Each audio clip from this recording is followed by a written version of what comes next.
I'm Amber Campbell. I am the author of the poetry collection The Ones. I'm also a freelance editor. And today I kind of want to sit down and just have a chat, which is what all my videos are, but that's not the point. And have a chat about my quarterly goals going into the end of 2023. I am filming this on September 29th, hence why my shirt is the exact same as the last video you saw. That's fine, it's Game Boy. We need to rep Game Boy regardless.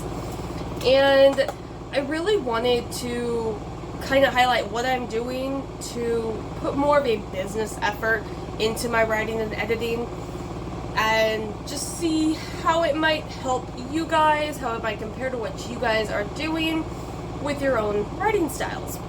So monthly, for October, November, and December, regardless of what else is going on, I do have some bare minimums that need to be met.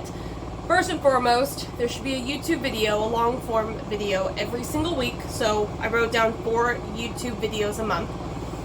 And I also want to complete 2 courses a month. So in the last video, I talked about how I took Jessica Brody's and Bethany Atazada's course, Self-Publishing Success Masterclass on Udemy. I messed up the name. It's fine. I'll put the link down below regardless. And I really loved it. It took me about 2.5 months to get through it because I had so many other things going on. But once I took it, I realized this is something that I need to do much more proactively. So minimum 2 courses a month, either on Skillshare. I'm currently doing a free trial for October. Hopefully we'll see how that goes. If not, I know Udemy often runs sales. Bethany Atazada's course, I actually got it for $14.99. If I'm just paying $30 a month for courses, I think that's very reasonable, especially because a lot of these courses are anywhere from 4 to 9 hours long. Completely acceptable use of money in my eyes. The third thing that I want to make sure I do every month is I want to market The Ones 4 times minimum, at least once a week. Have a post or a YouTube short that goes out that is just marketing this book. The number one mistake new authors make, often indie authors, but new authors, is that they do great pre-order campaigns and they're shouting it to the rooftops, and then the book comes out and they don't talk about it anymore. That might be why a lot of the comments that you see on other people's videos is that, you know, their top comment is, my book's not selling, what do I do? You need to market it. If the marketing's not working, it's something else. It's the blurb or the cover, usually, that you might want to look at. But I want to market it at least 1 dedicated post, reel, video a week.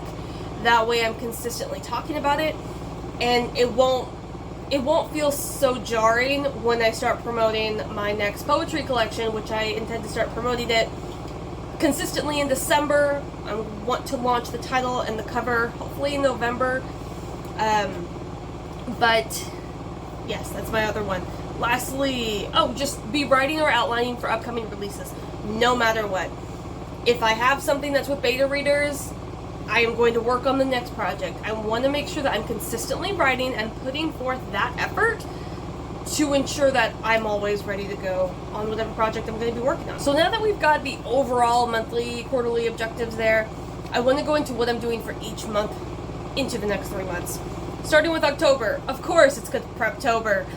I am going to be prepping outline. I actually have the outline done. I'm going to be writing a very in-depth outline of, I say in-depth, I might just end up writing it according to the outline, even though I'm supposed to be saving it for NaNoWriMo. But I want to do that for my first YA book that I plan on publishing. I have written, oh my gosh, 7 or 8 manuscripts from the time I was, I think, 11 to the time I was 24. And since then I've written 1 collection of poetry, technically 2 collections of poetry now. The second one is just in edits right now.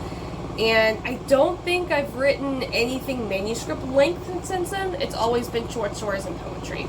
But I have completed about 7 or 8 manuscripts.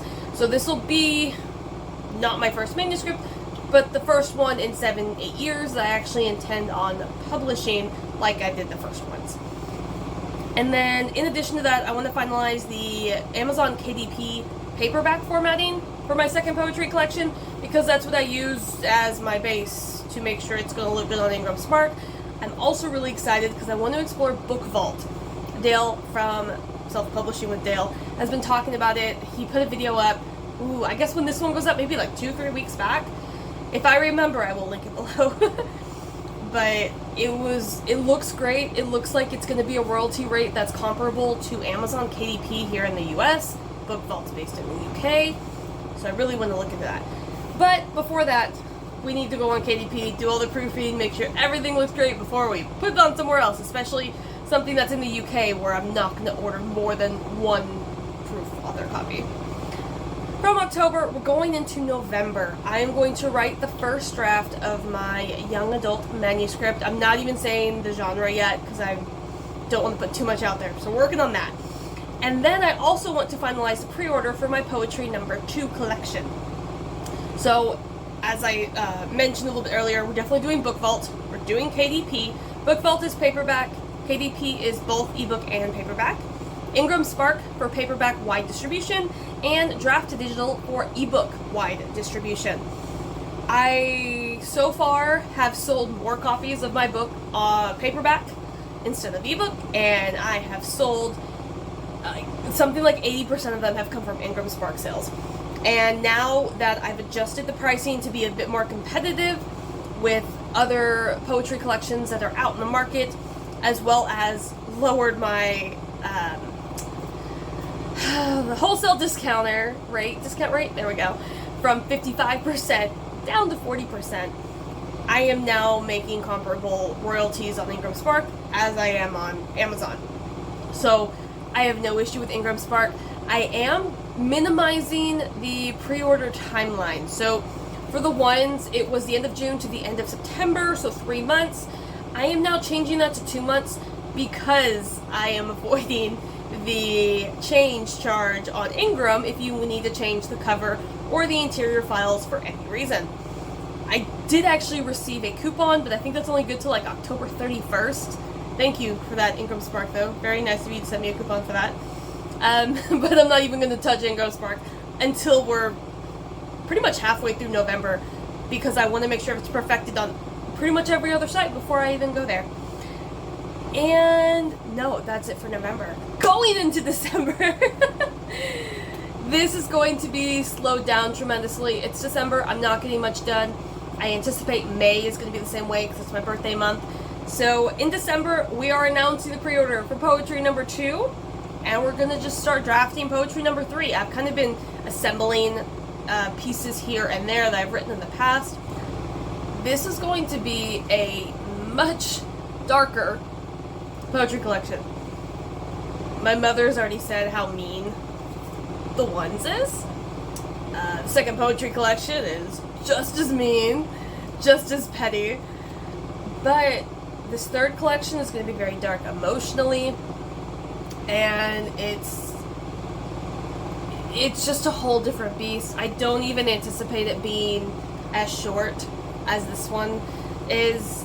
I anticipate it being longer because from the pieces I've just put together and assembled, I think it's sitting at like 30-35 pages, and that's before we've actually started to write for this whole collection.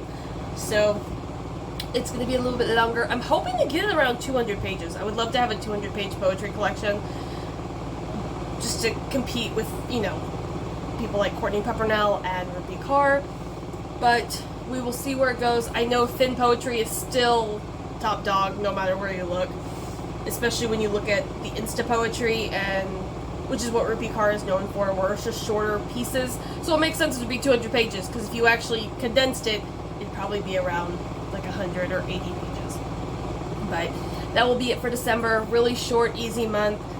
And then I also intend to send the Poetry No. 2 collection to beta readers in October.